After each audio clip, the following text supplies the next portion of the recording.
Could I play for something to eat? The timid voice of a 12-year-old carried across the grand lobby of the Rosemont Hotel, slicing through the polished chatter of wealthy guests like a sudden crack in glass. Conversations froze. Dozens of eyes turned toward the young black girl who had dared interrupt the city's most exclusive charity gala. At the edge of the hall stood Jasmine Carter, her wide eyes fixed on the shining grand piano under the chandeliers.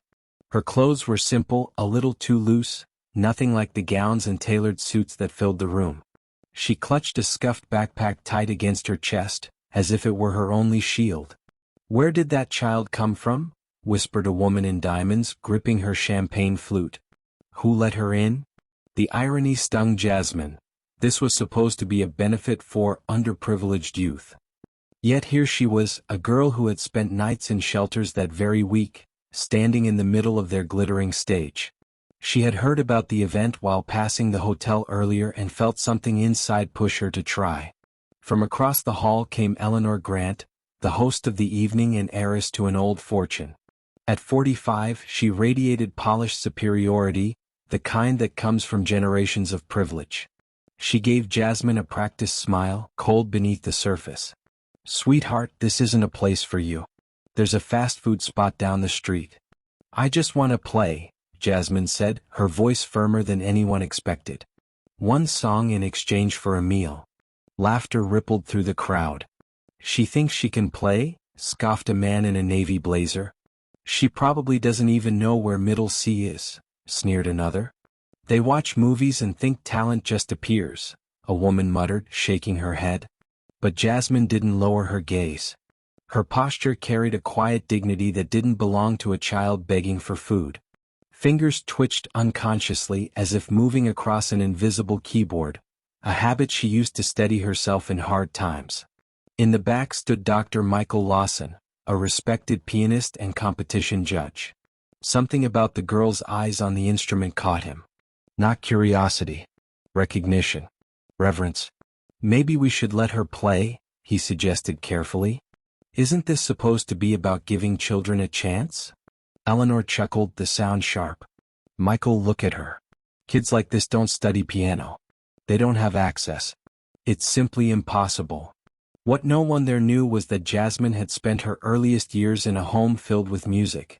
Her grandmother, Marion Carter, a gifted pianist denied recognition because of her skin color, had been Jasmine's first and only teacher. When Marion passed, Jasmine was swept into foster care, carrying only her grief and a talent even she hadn't yet measured. While the guests smirked, Jasmine stood steady. She had already survived storms heavier than their mockery. The echo of her grandmother's voice lived in her memory. "When they try to belittle you, let the music answer. Music doesn't lie. Music knows no prejudice." If you're enjoying stories of resilience and justice, the narrator's voice reminded, don't forget to subscribe for more. What happens next will reveal how one child's simple request shook a room full of privilege. Eleanor crossed her arms, savoring the attention. "Very well, dear. Since you're so determined, let's make a little bargain. You may play, but under my rules." The guests leaned in, drawn by the scent of cruelty dressed as entertainment. Eleanor thrived on moments like these, where she could flaunt her superiority. She raised a manicured finger. "First, you'll play only one song and we'll choose it. Second, if you play even half decently, I'll buy you dinner myself. But if you fail, as we all know you will leave immediately and never disturb decent people again."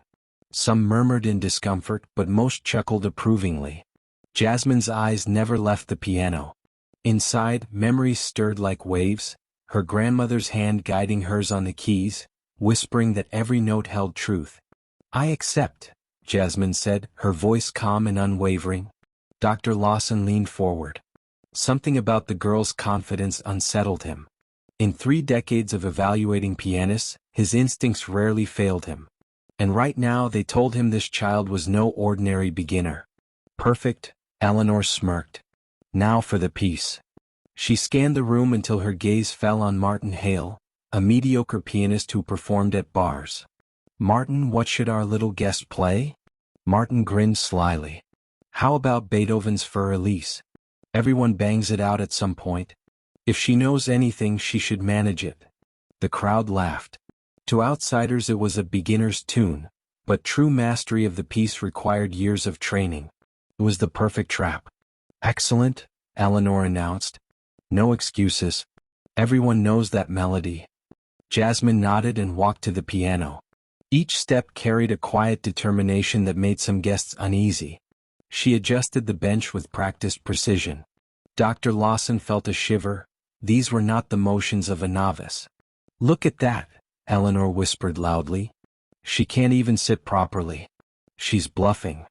But Dr. Lawson saw the truth, the straight posture, the natural curve of her hands, the ease of movement. These were marks of real training. As Jasmine's fingers hovered above the keys, her grandmother's voice echoed once more. Play from the heart, Jasmine. Let them hear your story. And with that she touched the piano. The first note rang out, pure and confident.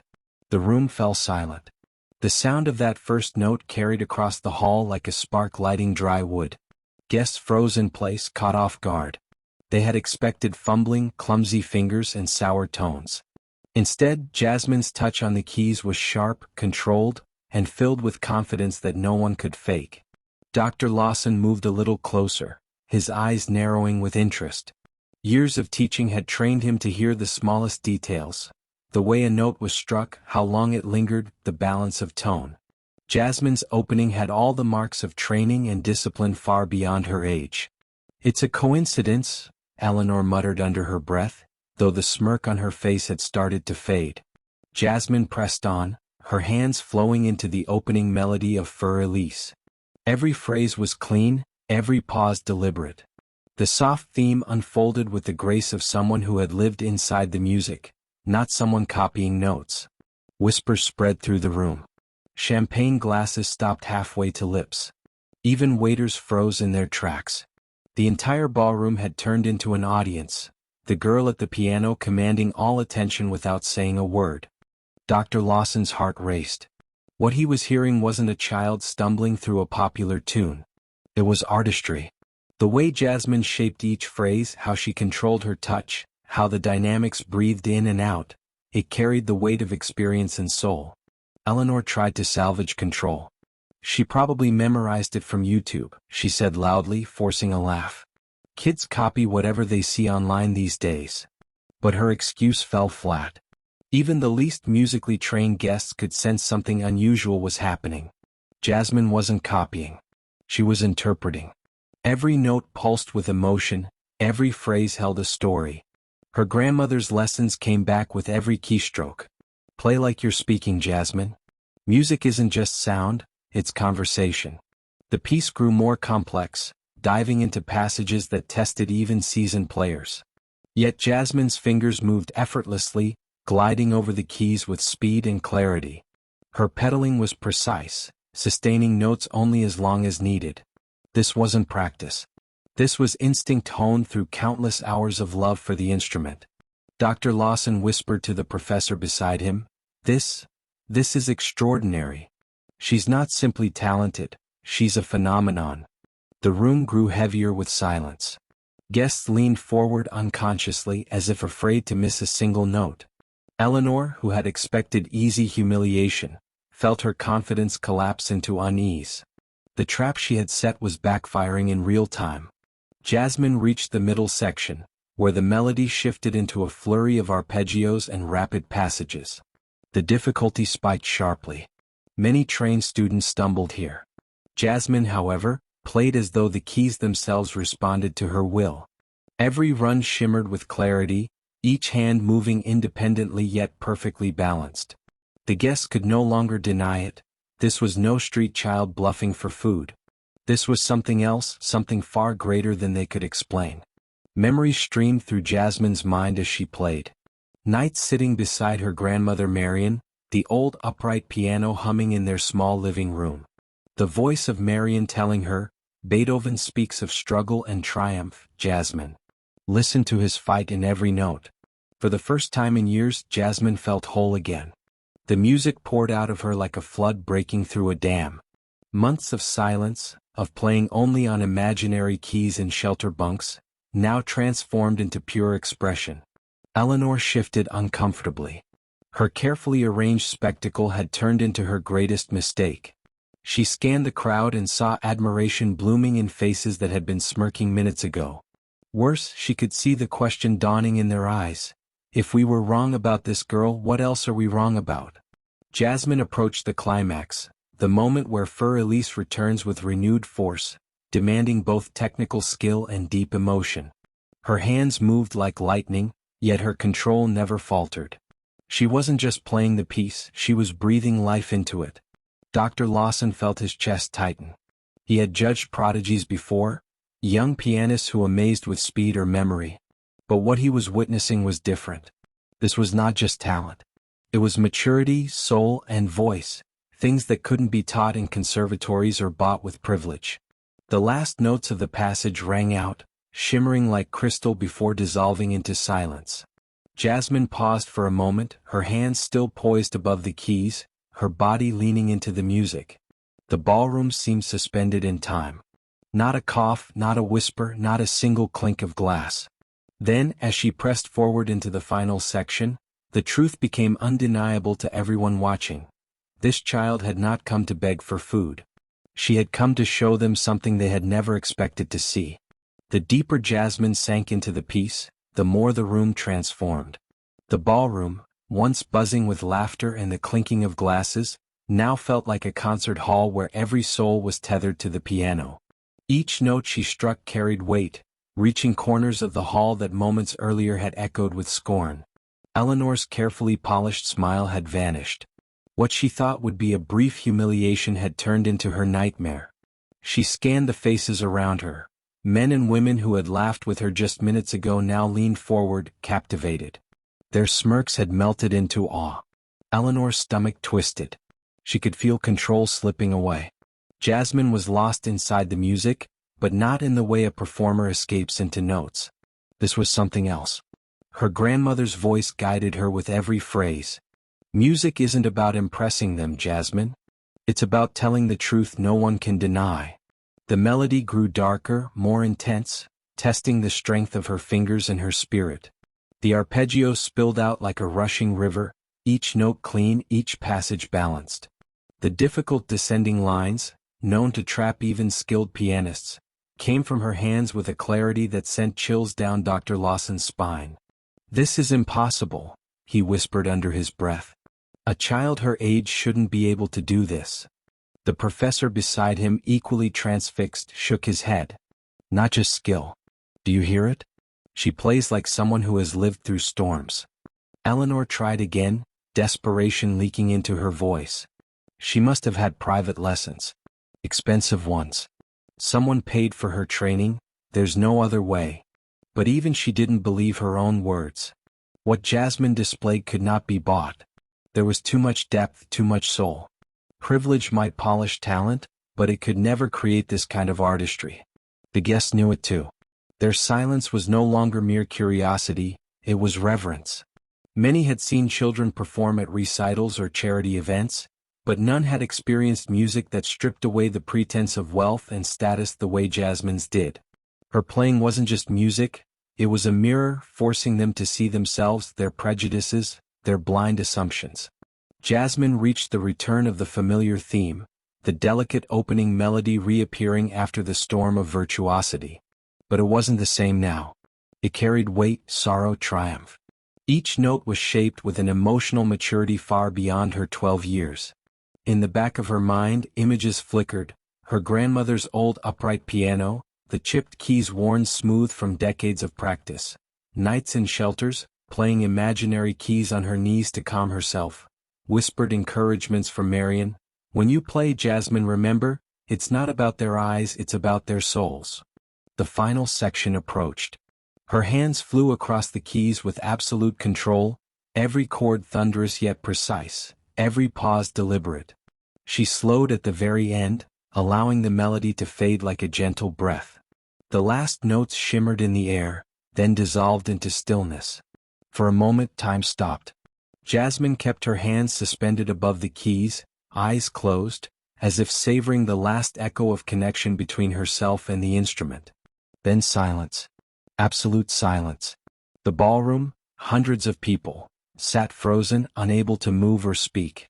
Even Eleanor stood rigid, her face pale, her plans shattered. And then, slowly, Dr. Lawson began to clap. His applause rang out like a challenge, bold and undeniable. Within seconds, others joined, tentatively at first, then with growing force until the hall thundered with respect. Jasmine turned toward the crowd. The shy girl who had asked for food was gone. In her place sat a young artist who had just claimed her place in the world. Eleanor's throat tightened. She could see it in their eyes, admiration for Jasmine but also judgment for her. She had set a trap for the girl and instead had exposed her own cruelty. Dr. Lawson stepped forward, his voice filled with reverence. "Young lady," he said gently, "may I ask where you learned to play like that?" Jasmine looked directly at him. For the first time that night, she allowed her pain to show through her calm. "My grandmother taught me," she said simply. "She told me music was the one thing no one could ever take away." The answer struck Lawson like lightning. No conservatory. No private tutors. Just love, perseverance, and legacy. And in that moment, the balance of power in the room shifted entirely. The weight of Jasmine's words hung in the air like thunder. "My grandmother taught me." A simple sentence, yet it struck harder than anything else she had played. The crowd buzzed with whispers, some curious, others uneasy. They had expected a trick, a stunt, some hidden benefactor. But the truth was raw and undeniable. Dr. Lawson's mind raced. He knew of Marion Carter.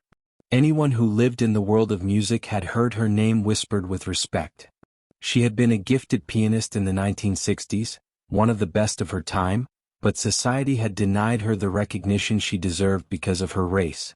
Instead of stages, she had filled her home with students, passing her brilliance on to children who might never otherwise touch a piano. And now, before him, sat her granddaughter, her living legacy. Eleanor crossed her arms, fighting to keep her composure. "This doesn't prove anything," she snapped, though her voice wavered. "Even if what you say is true, this girl doesn't belong here. She's homeless." She interrupted a private event. "We can't just." But she faltered. Her words sounded hollow even to herself. Guests were no longer looking at her with admiration. Their eyes had shifted. The woman who had orchestrated a cruel spectacle now looked small compared to the child she had tried to humiliate. Jasmine rose slowly from the bench, her dignity unshaken. She faced Eleanor directly, her voice steady and clear. "You're right about one thing," she said. "I don't belong here tonight." She let the silence sit for a beat before continuing. "I belong on a different stage. Next week I'll be performing at Carnegie Hall in New York." The room gasped. A murmur rippled through the audience like a wave. Eleanor blinked rapidly, certain she had misheard. "What did you just say?" "My name is Jasmine Carter," the girl repeated, her tone calm, almost regal. "I'm the youngest pianist ever accepted into Juilliard's Young Artists program. I'm also the current national champion for classical piano under 15. A stunned hush fell over the hall.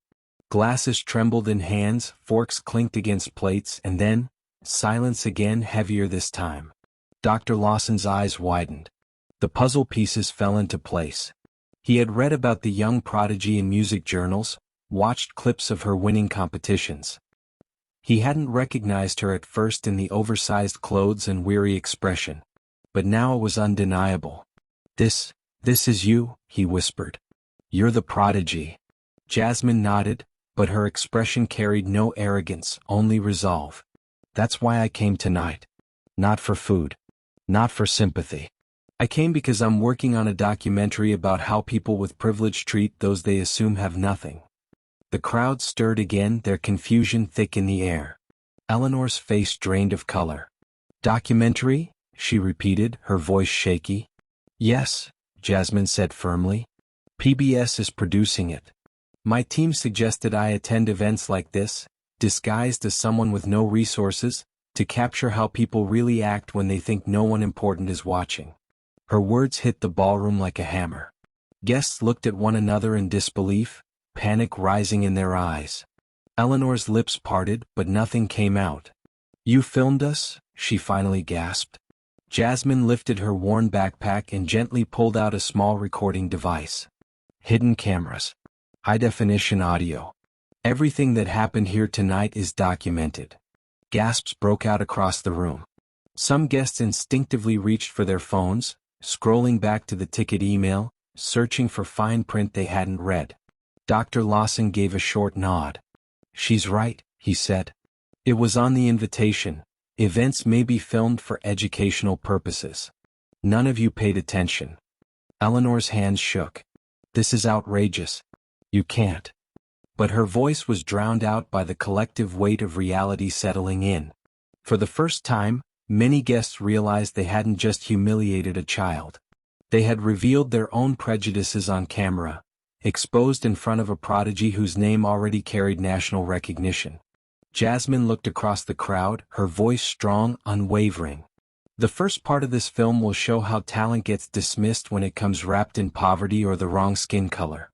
The second part will show what happens when the truth is finally heard." Her words were not just for Eleanor anymore. They were for everyone in that hall who had laughed, doubted, or whispered against her. The silence was suffocating. Eleanor felt the walls closing in. What had begun as a smug display of control had spiraled into a disaster she couldn't stop. And Jasmine, standing tall despite her small frame, understood something with absolute clarity. The power had shifted. The revelation settled over the ballroom like a storm cloud, pressing down on every person present. The wealthy guests who only minutes ago had smirked at Jasmine's request for food, now fidgeted nervously in their gowns and tuxedos.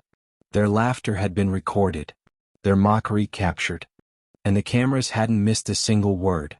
Eleanor tried to steady herself, clinging to whatever authority she thought she had left. This is some kind of trick," she said, her voice breaking. "No one learns to play piano like that without years of lessons and money. There's no way." But she stopped. She could hear the weakness in her own argument. It sounded less like a defense and more like desperation. Jasmine didn't flinch. She let Eleanor's words hang in the air before answering. "You're right. No one learns music like that without years of lessons. My grandmother gave me those years. She gave me her time, her patience, and her love. And that is worth more than any check you've ever written." Her voice rang out clearly, unshaken, her eyes steady as they locked on Eleanor. For the first time that evening, the girl who had appeared fragile now stood taller than everyone else in the room. Dr. Lawson stepped forward, his expression a mix of awe and vindication. "Ladies and gentlemen," he said firmly, "you've just witnessed something extraordinary. Not a stunt. Not a trick. What you heard tonight is artistry, pure artistry, passed down from a woman the society ignored." Some guests exchanged uneasy glances. A few nodded quietly, ashamed. Others shifted in their seats, visibly uncomfortable with being confronted. Eleanor, however, refused to surrender. She straightened her shoulders, lifting her chin with forced dignity. "Even if this is true," she said coldly, "it doesn't change the fact that she came in here uninvited, interrupting a private event. This is trespassing." Her words hit the crowd differently this time. Before, many would have cheered her on, agreeing without thought. Now they recoiled. To attack Jasmine now, after what they had just heard, felt petty. It exposed Eleanor more than it protected her. Jasmine stepped away from the piano, her posture calm, but her words sharp. "No, Mrs. Grant," she said, deliberately using Eleanor's full name. "What happened here tonight isn't about me. It's about all of you. When you thought I was nobody, you mocked me. When you thought I had no value, you laughed at me. And now, when you realize who I really am, suddenly I'm worth listening to. That's the problem." The words cut through the silence like a blade. Several guests lowered their eyes, unable to meet her gaze. Eleanor's face turned red. "You can't talk to me like that. Do you even know who I am?" Jasmine took a step closer, her voice low but firm. "Yes. You're the woman who tried to use me for entertainment. The one who thought my worth could be measured by the clothes I wore or the money I didn't have. But after tonight, the world will know you for who you really are." Gasps rose from the crowd. The tension was unbearable, like the room itself was holding its breath. Eleanor's voice cracked. You can't broadcast this. It's illegal. It's defamation." It's... Dr. Lawson cut her off. That's not true. Every guest signed a release form when they bought their ticket. This event was open to recording for documentary purposes. You all agreed. You just didn't read the fine print. Panic rippled through the crowd. Hands darted to purses and pockets as guests pulled out tickets, searching for the words they had overlooked. Murmurs filled the air. She's right. It's on here. Oh my God, I didn't notice. We signed this without reading. Eleanor's lips trembled. She looked around, desperate for support, but the very people she had once commanded with ease now avoided her eyes. Her allies were gone. Jasmine raised her chin, her voice clear and steady. The first chapter of this documentary shows how quick people are to dismiss someone who doesn't look like them. The next chapter shows what happens when those same people are forced to face the truth. Tonight, you didn't just reveal your prejudices to me. You revealed them to the whole country. Her words settled heavy over the crowd, louder than any music could have been. And for the first time in her privileged life, Eleanor Grant felt powerless. The ballroom had become a cage of silence, every guest trapped in the weight of what had just been said. They could no longer pretend this was a simple misunderstanding. The hidden cameras, the fine print, the undeniable performance, it was all real. Every cruel laugh, every dismissive remark had been captured. Eleanor's face was pale, her polished confidence shattered. You won't get away with this, she muttered, her voice trembling. I'll call my lawyers, But her words sounded hollow. Even she seemed to know the damage was already done. Jasmine stood tall, her presence filling the space in a way that seemed impossible for someone so young.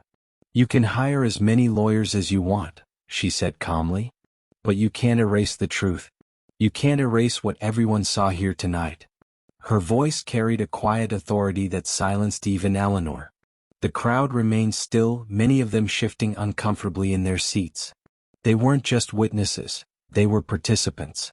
Their laughter, their whispers, their silence, it was all part of the story now. Dr. Lawson stepped closer to Jasmine, his expression full of admiration. I've judged competitions for decades, he said, addressing the room, and I've rarely seen a talent like this. What you all witnessed tonight isn't just skill. It's history repeating itself.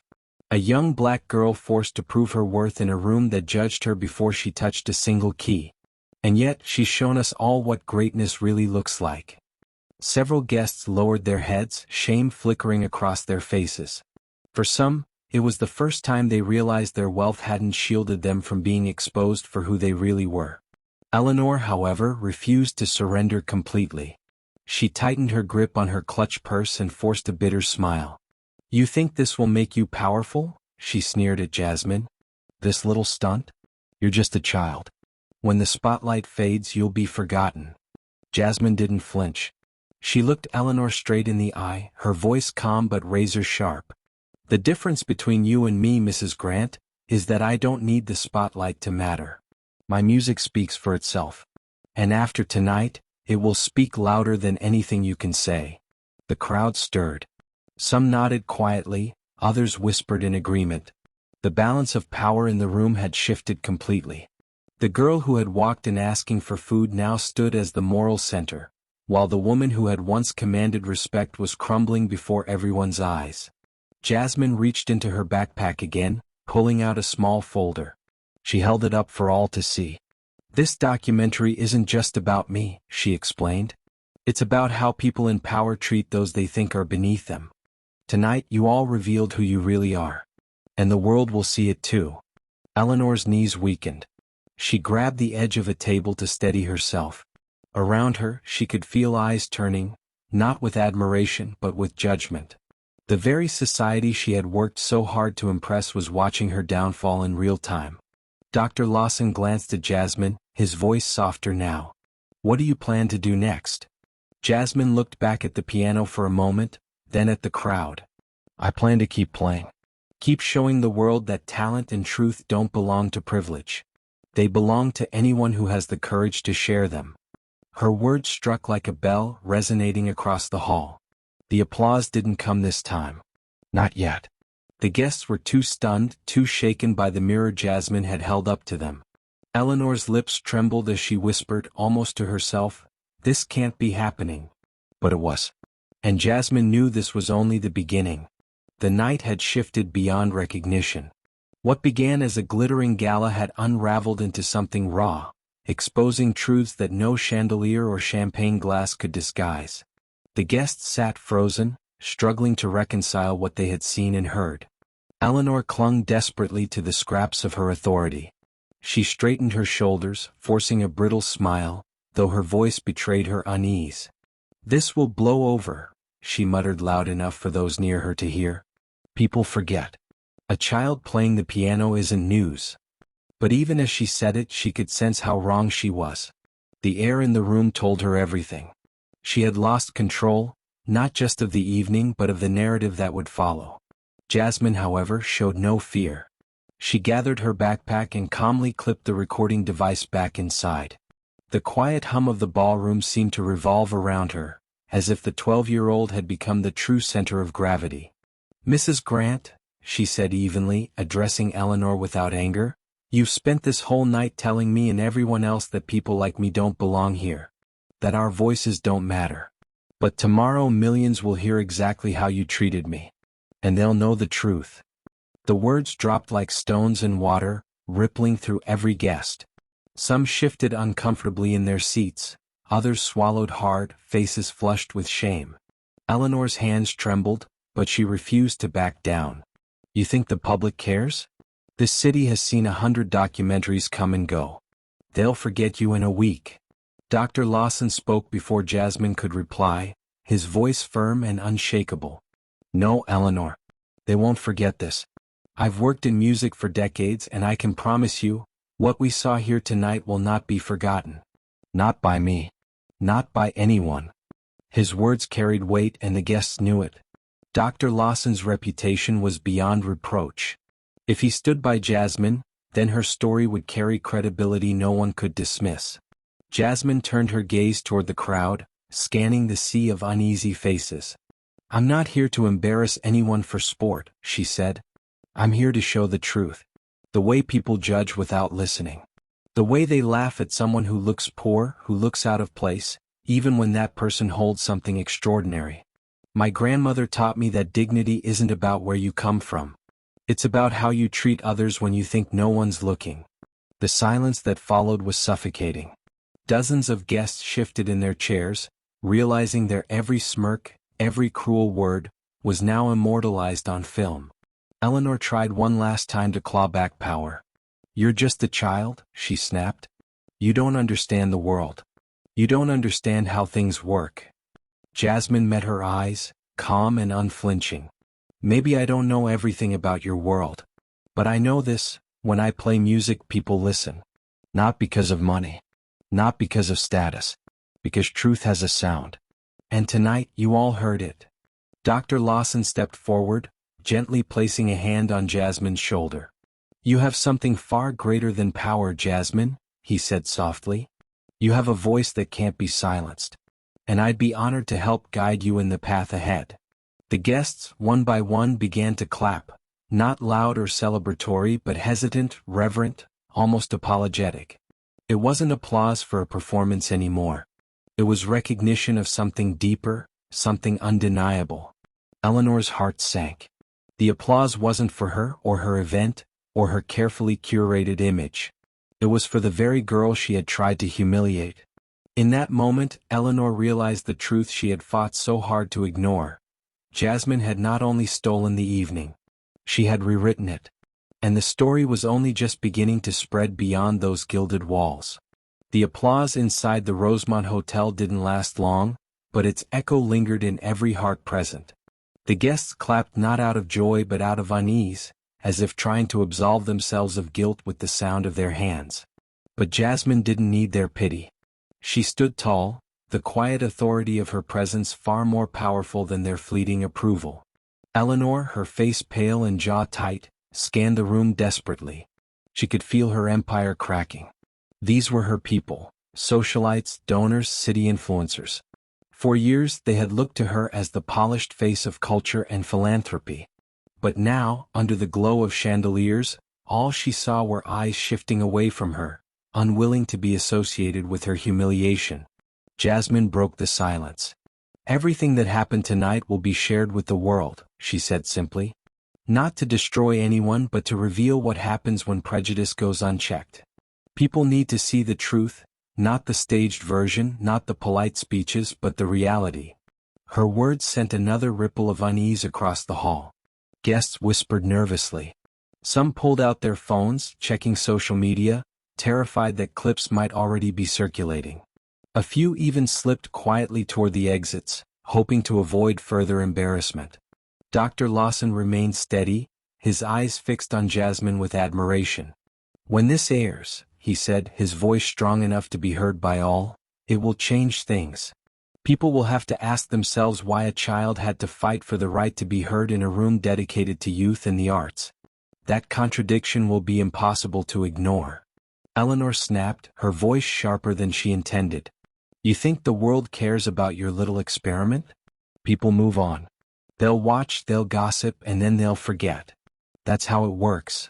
But she was wrong and she knew it. Even as she spoke, she could feel the narrative slipping from her grasp. She had been the host, the orchestrator of the night spectacle, but Jasmine had stolen the script, rewritten it with her music, her courage, and her truth.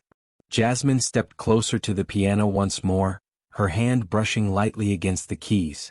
"Music doesn't fade when it speaks to the soul," she said softly. "It stays. My grandmother told me that when you play with honesty, people remember it. They carry it with them." Several guests looked away, some blinking back tears they hadn't expected. The words cut deeper than the performance itself. Jasmine wasn't just playing for herself, she was playing for generations silenced, overlooked, or dismissed. Eleanor's voice cracked.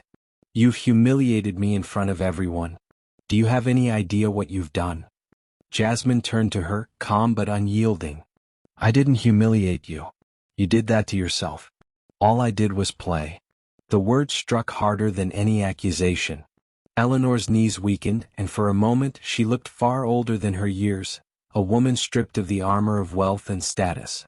The atmosphere shifted again as Dr. Lawson stepped forward. "This child," he said firmly, gesturing toward Jasmine, "is the future of music.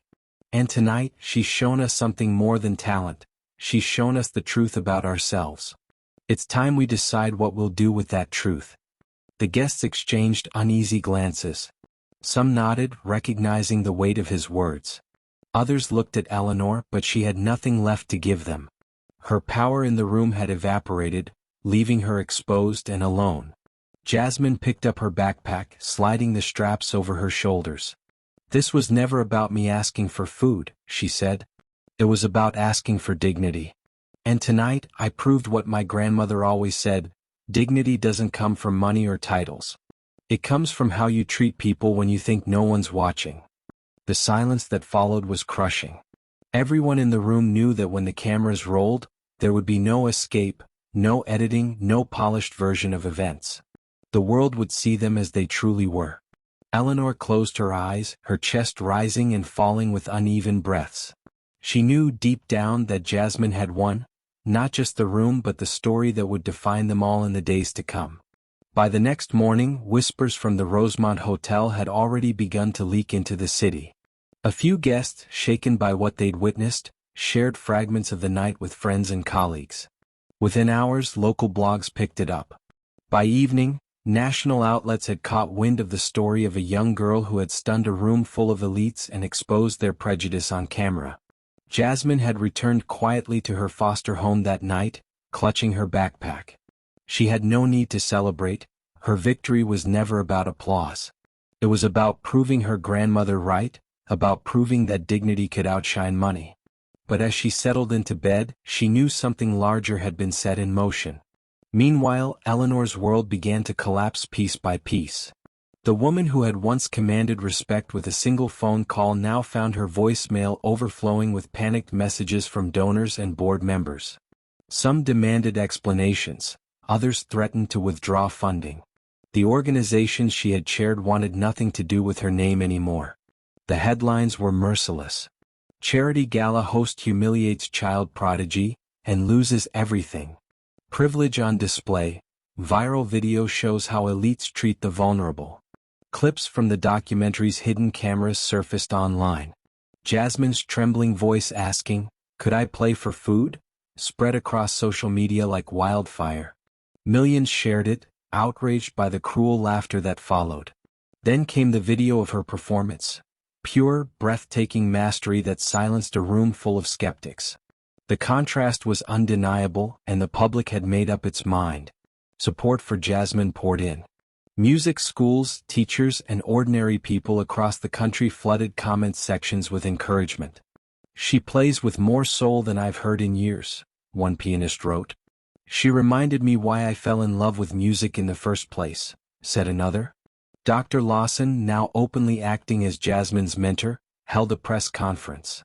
Standing proudly beside her, he said, "This young artist represents what music truly is: truth, passion, and resilience.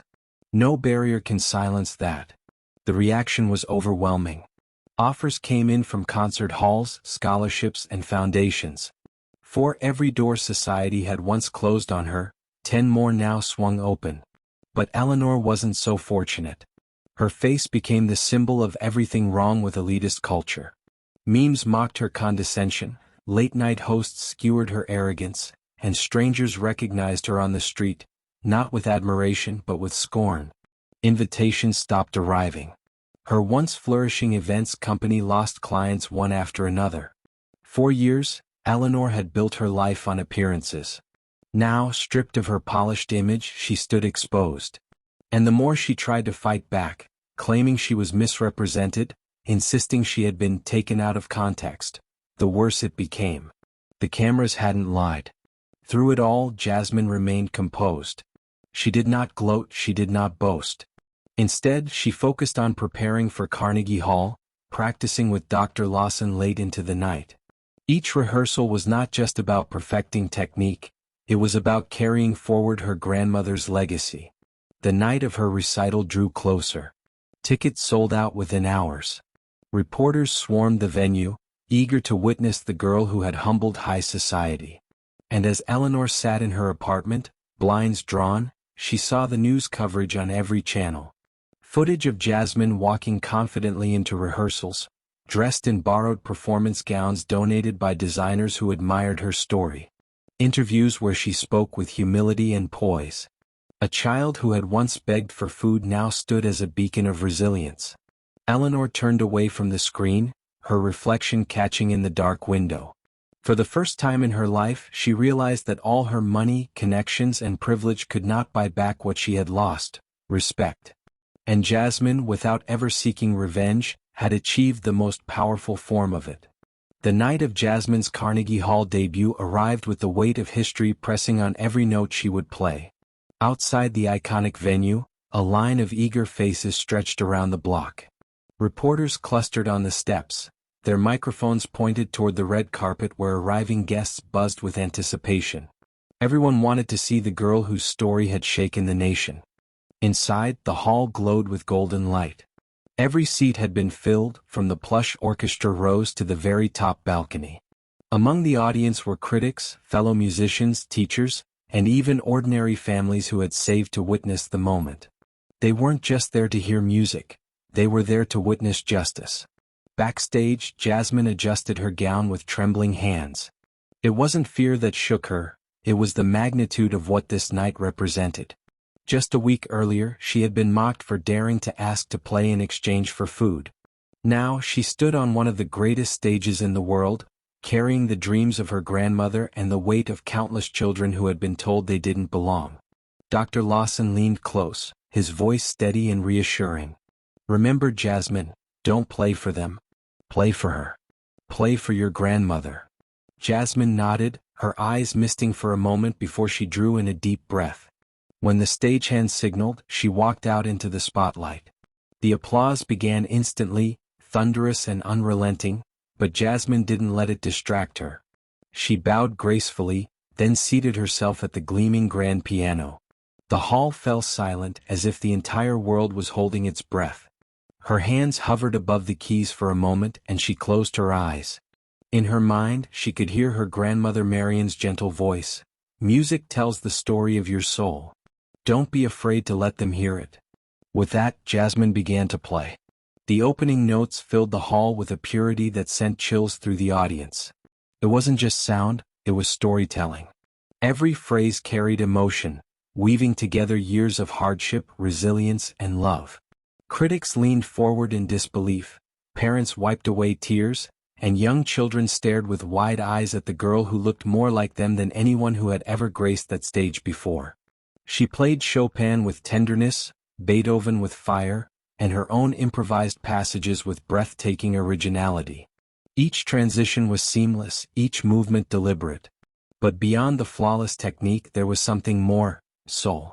Every note was alive with her journey, her grandmother's lessons, her unshakable dignity. By the time she struck the final chord, the hall erupted. The applause was deafening, people rising to their feet in unison. They clapped not just for her skill but for what she represented. She had broken barriers without ever asking permission. Backstage, reporters rushed forward, eager for interviews. "How does it feel?" one shouted. "What message do you want to send to the world?" asked another. Jasmine answered simply, her voice steady. "My grandmother always said music has no color, no class, no limits. Tonight, I just wanted to prove she was right." Meanwhile, across town, Eleanor watched from her small apartment, the television lighting her weary face. On the screen, Jasmine bowed under the roaring applause of Carnegie Hall. The commentators praised her brilliance, her poise, her message. Eleanor sat in silence, her chest heavy with regret. She had once been the woman everyone admired. Now she was the cautionary tale. The irony cut deep. She had tried to strip Jasmine of dignity, only to lose her own in front of the nation. As Jasmine's name trended across the world that night, Eleanor finally understood the truth. Money could buy influence, but it could never erase arrogance once it was exposed. Respect could not be purchased, it had to be earned. And Jasmine had earned it note by note. For Jasmine, though, the victory was never about Eleanor. It was about proving to herself, and to every child told they weren't enough, that dignity and talent could rise from anywhere. And as she left Carnegie Hall to a crowd of cheering fans, Jasmine Carter knew this was just the beginning. In the weeks after Jasmine's Carnegie Hall performance, the impact of her story spread across the nation like wildfire. What had begun as a single night of humiliation turned triumph had now grown into a cultural movement. Newspapers ran headlines celebrating her brilliance. Morning shows replayed clips of her performance, calling it a moment that redefined what classical music stands for. But the influence reached deeper than headlines. Music schools and conservatories, long criticized for their exclusivity, began re-evaluating their admissions processes. Some announced new scholarships for underprivileged youth, citing Jasmine as their inspiration. Community centers, inspired by her grandmother's example, opened programs to bring classical instruments into neighborhoods where children rarely had access to them. In cities across America, children who had never imagined themselves at a piano bench suddenly saw possibility. Teachers reported students walking into classrooms with newfound determination, saying, "If Jasmine can do it, maybe I can too." She had become more than a performer, she had become a symbol. Meanwhile, the documentary Faces of Discrimination aired nationwide. The footage from the Rosemont Hotel stunned viewers. The contrast between the guests' cruel laughter and Jasmine's breathtaking performance was impossible to ignore. Millions watched as Eleanor sneered, dismissed, and humiliated the girl, only to be silenced by the very talent she had mocked. The reaction was explosive. Social media burned with outrage and admiration. The documentary wasn't just entertainment, it was a reckoning. Eleanor's fall was swift and unforgiving. Once a polished figure in high society, she became a national example of hypocrisy. Her name was stripped from boards and charities. Her event company collapsed, clients fleeing in droves. Wherever she went, whispers followed. "That's her. The woman from the video." No apology, no press release could undo the damage. But Jasmine carried herself differently. She didn't use the documentary to boast or gloat. In interviews, she spoke humbly, always redirecting praise toward her grandmother's legacy. "She taught me everything," Jasmine told PBS in a sit-down interview. "This isn't just my victory. It's hers. It's every child's who has been told they don't belong. Dr. Lawson stood proudly at her side, now recognized as her mentor. I've seen countless students with talent, he said in one televised segment. But what Jasmine represents goes beyond notes on a page. She reminds us why music exists, to strip away prejudice, to remind us of our shared humanity. Across the country, schools played Jasmine's performance in classrooms, using her story to spark discussions about equality and perseverance. Parents shared the documentary with their children, hoping the lesson would last. Community leaders praised her courage, and activists pointed to her as proof that systemic barriers could be challenged. For Jasmine, however, life remained focused on the piano. Each day she practiced for hours, her dedication unwavering. Fame didn't distract her, it fueled her. With every rehearsal, every performance, she carried her grandmother's words in her heart. Music is the truth. Let it speak for you. And speak it did. The girl who had once asked, "Could I play for food?" had become a national voice for justice, resilience, and the transformative power of art. 6 months later, the world looked very different for both Jasmine Carter and Eleanor Grant. Outside Carnegie Hall, a sleek limousine pulled up, and Jasmine stepped out in an elegant gown, greeted by a cheering crowd. Cameras flashed, reporters shouted her name, and fans waved posters with her face. She wasn't just a performer anymore. She was a symbol of hope, resilience, and excellence. Her grandmother's dream, once confined to a small upright piano in a modest home, now lived on through Jasmine's hands. Each time she sat at the keys, she carried Marion Carter's spirit with her. And the world listened.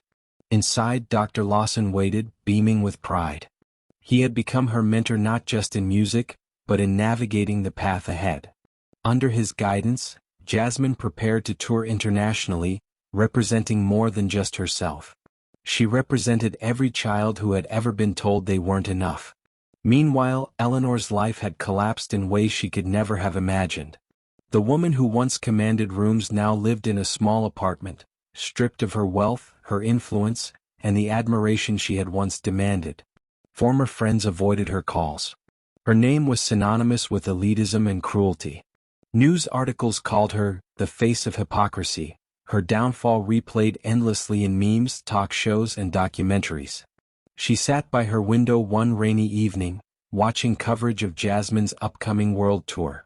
On screen, the young pianist smiled gracefully, speaking about music as a universal language that belongs to everyone. Eleanor turned away from the television, her chest heavy. The truth was undeniable. The girl she tried to humiliate had become everything she had once pretended to be, admired, respected, and loved. But Jasmine never spoke Eleanor's name again. She didn't need to. Her greatest revenge wasn't destroying Eleanor's life. It was proving that dignity, truth, and talent shine brighter than any chandelier or fortune. In her first national interview after the storm, Jasmine put it best. Music doesn't care where you come from. It doesn't care about your skin color or your bank account. Music is truth and passion. And when you have both, nothing can stop you. The documentary's impact reached far beyond entertainment. Conservatories revised their admissions policies, new scholarships were created, and hundreds of young musicians from underprivileged backgrounds were given opportunities they had once been denied. Across the country, children practiced longer, believed harder, and dreamed bigger, because they had seen Jasmine Carter. And as she took her bow at Carnegie Hall that night, her music soaring through the rafters, it was clear that her grandmother's words had been right all along. Dignity is not granted by others. It is claimed by living truthfully, by refusing to let prejudice silence your voice. For Jasmine, this was not the end. It was only the beginning of a story still unfolding, one note at a time. If this story of courage and justice touched your heart, don't forget to subscribe for more powerful stories that prove real greatness always rises, no matter the obstacles. Share this video with someone who needs to be reminded that dignity and truth can outshine any barrier.